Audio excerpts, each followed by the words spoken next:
Hey family, this is a beautiful conversation that we're getting into, and I just can't wait for you to dive into this with me. The meat of this is about purpose. The meat of this is about unveiling. The meat of this is about knowing the God-given gifts that we have inside of us. And we are on a quest. You and I are on a quest. We say that we don't want to sink. We don't want to just survive, but we want to thrive. And whatever we are bringing on the table is a thriving system that we are creating.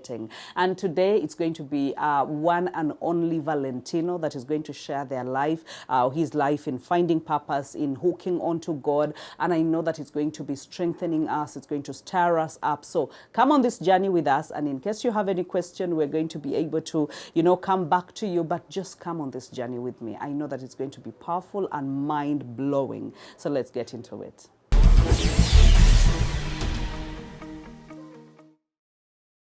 Yes, so we are the purpose finders, we are the gladiators and transformers and people that want to bring the God-given talents to full use and to be able to bless God's people. And that is where we come in with the different people that have been on the arena for quite a long time, that we have seen, we have admired, we have loved, and now we bring them up close just to know what God deposited inside of them, the journey of maturation and the journey of application and the journey of challenges and the journey of celebration. I mean, it's quite a lot. So I am pleased to announce to you that we have one and only Valentino. Dance with Valentino. I don't know what other names to use, but one of the best dancers around the world, and one that has a meek heart, a humble heart, one that is, the heart after God's own heart. If David was a person in reality, that will be Valentino. And I just love the fact that we're going to get so many nuggets out of this and so many things to learn. I wish we had a dance place here just to start off with Bahati. with a spin. I know, but I'm so happy. Like, yes, really happy. Happy will be an understatement for me to say that we get to do this, not just for us, but for God's people. And to be able to stir up their hearts to know that there is a calling inside of you. There is a gift that has been deposited inside of you. And God is not a liar. When he deposits a gift, he makes sure that he waters it to mature and to be able to bless other people. So I know your gift is not yours, and it's ours. And we've enjoyed the fruit of that gift. Thank you so much. Personally, I've enjoyed the gift of that fruit. So I know so many of you know Valentino, but I want you to, just in a very brief moment, tell us who you are and what you do, what you love, and yeah. Viewers of Spirit TV, I'm really glad to be here. Thank you, Bahati, for hosting me. My name is Valentino Richard Kabenge. Okay. I'm a Ugandan, I'm a Muganda. Some people think I come from South Africa or Nigeria. Yeah, you look Black American, you look Nigerian, you look... yeah, I think it's because of my dancing, Yeah, because it's quite a foreign concept. It is. I know that we have so many dancers, but we've had group dancers and we've had church group dances. And then they phase out with time. Yes. But there's a way you're unfazed. Like, you've been on the scene, steady, yes, and growing. Yeah, so I really thank God. It's really not been my only power. Yeah. I invest in what I can and where I can. And God comes and meets you me. You let him and take over. Takes over. Yeah. Because as I've always said to people, dance was never anything I thought of ever doing. And really? It was never. Like you went to school like a normal kid? And yes, I went to school. I dropped out of school in S2. Yes, and that's when I started to navigate my life. But by then you didn't know that dance was a thing? You didn't know you had a gift? Well, I was just passionate about acting. Okay. I was passionate about acting. I started to go to Mariam Dagire's, and that's where I found someone who invited me to salsa social dance places.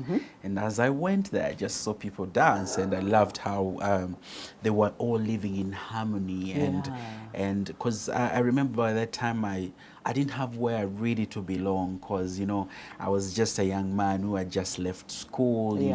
Dropped out of school. Yes. So when you go to this group of people, all that they are talking about is school and the bougie life and all that. When you go to church, because we had a church where we used to go to, and some of the rich kids are happening. So I was just those there. kids, like you're lost. You're at the crossroads. Exactly. So I was just there, and I remember that day when I reached there, like because it's a couple dance, and I saw ladies come and ask me to dance. I was like, this is interesting. At your crossroads, someone is asking you to dance. Exactly, you know, to dance, and it was really interesting, and I think that's what really got me to go back and just be there and feel belonging. So it's part of something in you. Yes. You felt like there was a connection. Exactly. It's something you wanted to come back to. Yes, it sparked something in me. It sparked that whole, belonging. I really felt I belonged somewhere. So that's how I started slowly, and going to that place, dancing because it always happened on Thursdays. And then, with time, when I was trying to put my acting together, things weren't happening. The dance was there every Thursday. Yes, the dance was there every Thursday. So I used to go to different auditions. I was rejected so many times. Here in Uganda? Here in Uganda, yes. And I think part of it was maybe my hair. Yeah, because they used to say, oh, you're good, but, So you dropped out of school and you started your dreads journey back when you were young? No, the dreads journey started around 2013. Okay, that's after you involved yourself in the dance. No. Okay. That was before. Oh, that was before. Yeah, that was this before. Is quite a long journey. That was before. So, let me find out, because then that's not just recent. That's quite some time back. The what? The journey, the dreads journey. The dreads journey. Yes. Around 2000. Like how many years? I think would say like 7 years. Like 7 years. Yeah, 7, 8. But so many people look down on such things. What made you feel like this is something I want to take on and this is part of my identity? Exactly, with the hair. It was this one time I woke up in the morning and I remember I was watching lots of Nigerian movies and there was this guy I really used to like. It was Pat Atta. And Pat Atta, because personally I also used to have a same feeling about people with dreads. But this is a guy who was really gentle and all that. So when I saw him with dreads, I was like, oh, okay, I would love to try out something like this. Something and I see different. how I look. But my idea was just to go and do them for a photo shoot. Okay. And then I go back to Valentino, Okay. Yeah, so I went and did them and then took pictures. I posted, and when I posted, everyone was like, they misled me. Oh, you look nice. Yes, oh my goodness. Well, this is great and all that. So those comments really misled me, and here I am. But I know, years later. Years later, I'm happy, I'm really happy who I am. But you stuck with them even when you were turned down for so many things. Yes, I did. And I want us to be able to back this story a little bit. The time before you drop out of school, were you staying with your parents? I was staying at my uncle's place. Okay. I came back at my uncle's place. No, by the time I broke out of school, I was at my sister's in Entebbe Road. Okay. And when after some time, I was like, you know what, let me go back to my uncle's place, because, and I went back to my uncle's place, and I stayed there with my cousins.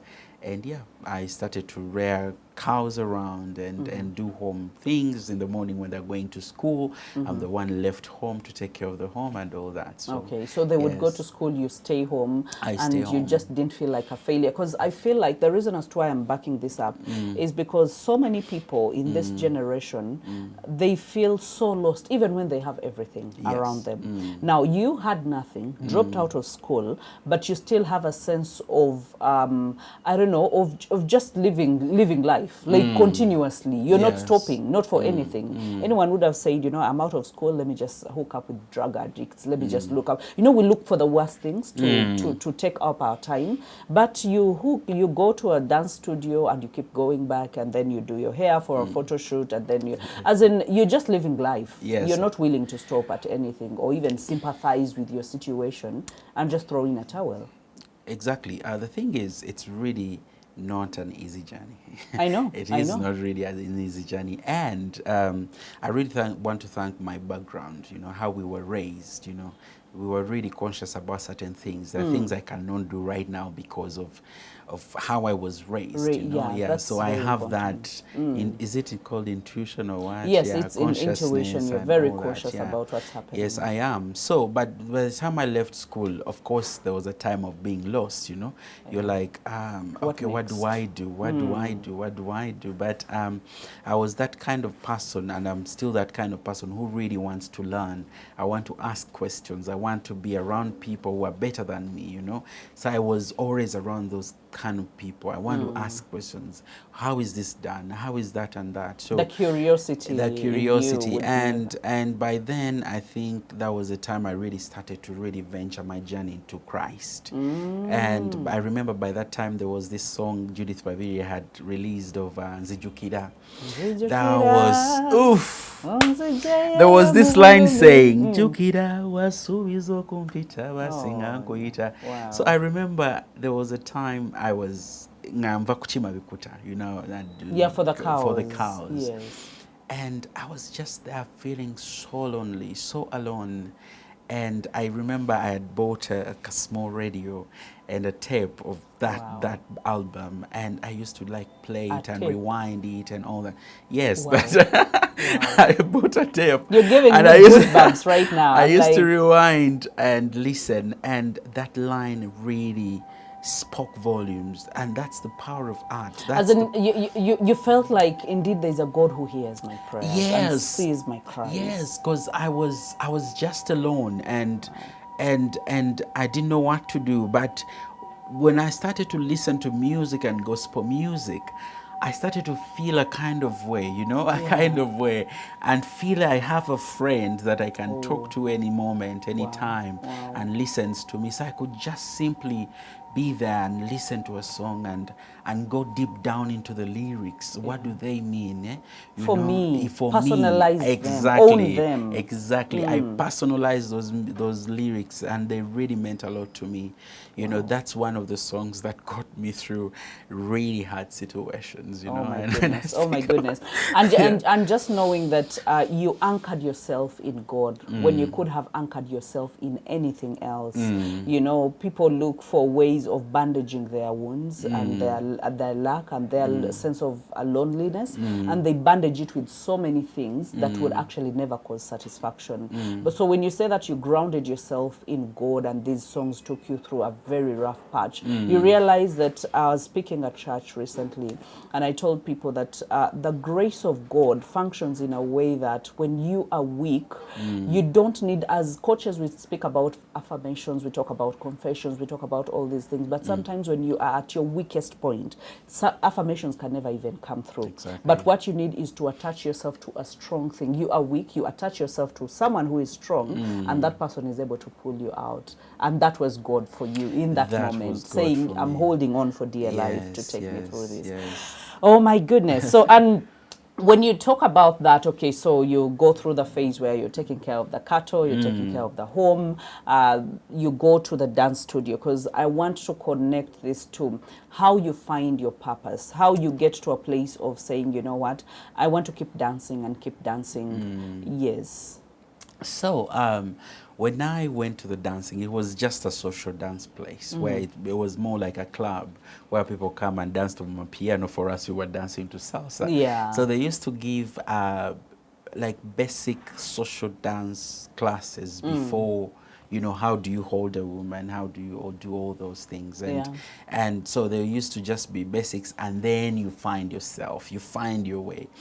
So I remember by then, and I still went on with still trying to do my acting auditions and all that, and I got an opportunity to work with Anne Kansime when she was doing Dormers with Kansime. Yes. So I worked with her for a whole year, and after the contract ended, I was like, okay, what do I do next with my life? And that is me trying out different things around acting. And when I realized, I realized that me to establish myself as an actor by that time, to really do something that I can have, because what I really had got tired of is you go for an audition, they tell you they will reach you up, and They you never, wait. yeah, You they wait never for a come very back to long you. time. So I really needed something that I could touch, I Yeah. could, you know, manage, you know. Yes. Yeah, That and was in your control. that was in my control. And I remember when I thought about acting, there are many people, you need to get so and so, need to get so and so, and that time we didn't have that, some like the internet that's blowing Yes, out yes, really yes. so much now. So I remember, but then also Everything was manual, from tapes to even when the social media had just started, yes, it was still manual. Facebook, everything was manual. So I went to a dance place that was at National Theatre, and as I was dancing, there was when a song played, and I stayed on the dance floor and danced, and people commented about how I danced. And trust me, today when I remember how I danced, then I'm like, what? Like, what was I doing? What was I doing? But I kept going. Yes, but people were complimentary and commenting and complimenting us and all that, me and the dance partner I was dancing with. So I was like, This could be a thing. I think this could be a thing. And because I was very much, even when I entered acting, I was very much interested in storytelling. Yeah, storytelling, the power of storytelling. Yeah. So as people complimented me, I started to feel a certain kind of way, feel really good when I dance, feel really happy, and more comments still happened. And by that time, that was when a friend of mine introduced me to a show, Dancing with the Stars, in the USA. So I watched, I started to watch, and I really got to learn how dance. Now you're watching on what? On so, Katambi. So she called me to her place, and she had CDs. She had bought CDs, and then I saw them, and I saw how really people were giving their whole. Their lives in were, the they dance lived for and, dancing and dancing and the power of storytelling through dance, through body movement, and I was fascinated. I was like, but do you believe that on the journey of purpose, God positions purpose helpers or destiny helpers, like at each point? It is.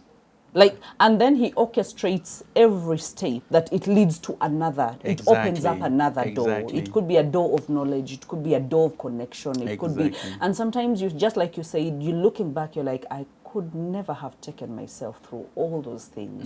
Like in your real sense, you'd never have stayed on the dance floor. You'd have shied away and said, everyone is out of the dance floor, let me just go away. And the song they played was never a style we knew, and that's why all the people went off the dance floor, and it was me and my dance partner, and myself, I didn't know what I was dancing to.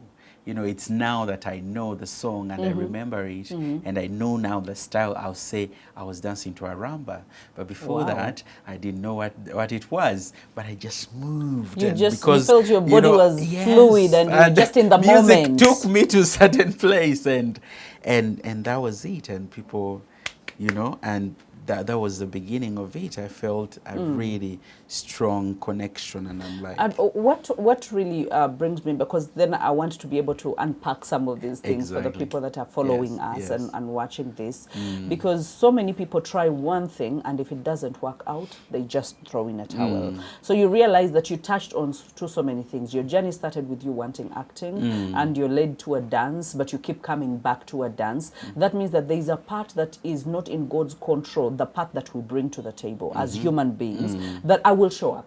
I will be there. I will show up. I will learn this. Exactly. I will act on my curiosity, because some of us are curious, and then we sit on that curiosity. Then we're looking for people's validation. What will they say? Maybe they will not like it, so let me not do it. But there is a way, when God is leading you to your purpose, you realize he blindfolds you. Exactly. Like, you tend to do things that you would never have done as a person, but you keep doing it, and you don't know what's pushing you to do it. But that comes after availability. Like, here I am, Lord. You need to show up. Yeah, you need to show up. Yes. Here I am. I'm a vessel. I'm available to be used. So he will blindfold you and take all your weaknesses, take all your shyness, and he will cause you to do things. But what he's doing is, he says that he knew us before our bodies were formed in sacred places, that he predestined a future and a good end. But that good end, we don't jump from where we are to the good end.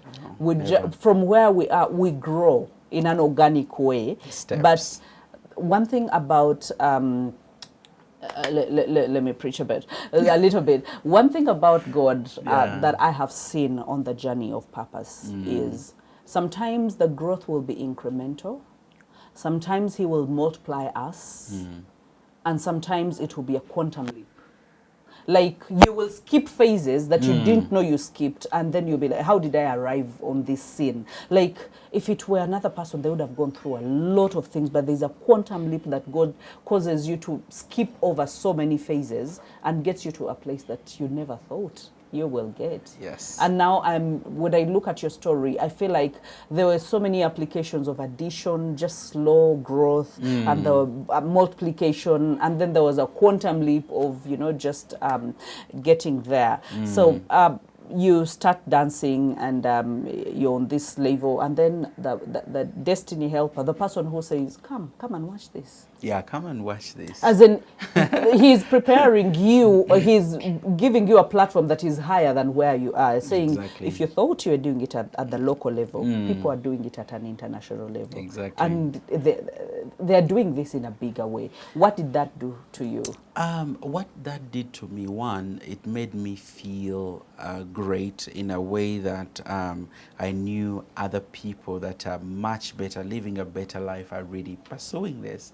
Wow. And with Dancing with the Stars, the confidence it gave me, because this is a show where they bring celebrities who don't know how to dance. So you signed and up. teach them to dance.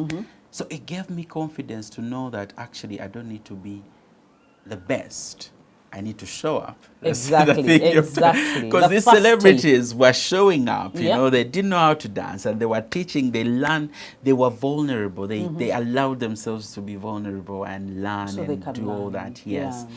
So I started to watch that, and I started to really, get to learn a few lessons from that and all that. And remember, by that time, I'd never been in front of any professional teacher to teach me dance.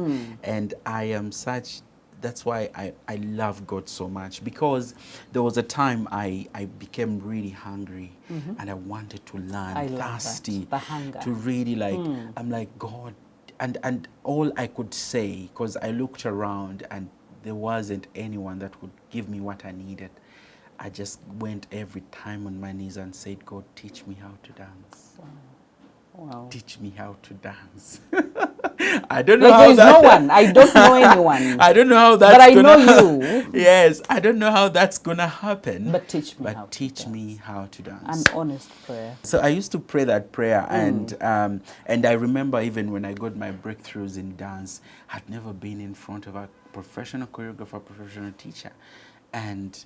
So when you tell God, teach me how to dance, you realize you're watching all these videotapes that you were talking about. Yes. And do you know a person that is purposed for that, whose purpose is locked in that direction, do you know that you can learn, even from just watching someone else do it? Exactly. And you will perform like someone who has been taught. Exactly. So the thing is, I didn't really focus and see a choreography the way it is from A to Z. But every time I danced, I had imaginations. So it was those imaginations I could be like, oh, Valentino Shamakoski, how does he dance? He does this. He looks there. He does this, you know? So that's how I started to pick up a few things here and there. And and I received my breakthrough. That was Touch My Body, then Jangu Wininwaji, and went really viral. And here I am. Please don't rush us. Don't rush us. This thing is supposed to be unveiled slowly by slowly in a sweet way. I think I received my breakthrough. What does that even mean? Okay, so we're going to unpack that. I know. Let's go for this break. I know that I'm so much also hungry and thirsty to just take in and soak in this story. But just get yourself a water, get yourself a coffee, come back. Let's go on with this conversation.